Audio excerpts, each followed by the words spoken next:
So one month you're completely flush with cash, closing deals left, right and centre. And the next month your phone stops ringing, your pipeline dries up, and you are panicking about how you're going to cover your next payroll. The revenue roller coaster isn't a market problem. It's a behaviour problem. When your business is quiet, you spend all your time aggressively chasing leads and pitching clients. But the second that you win work, you take your foot off the gas. You stop the marketing, you stop all prospecting, and you dive 100% into operational delivery. You spend months servicing the clients you've just won, whilst completely ignoring your future pipeline until those projects end. And suddenly you wake up and realise you have no new business coming in and you have to start all from scratch all over again. At CH4B, we teach a simple truth. You cannot let delivery kill your discovery.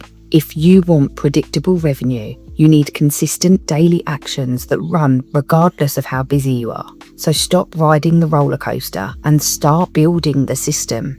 If you want to stabilise your growth, then click the link in the description to complete the 3-minute growth scorecard.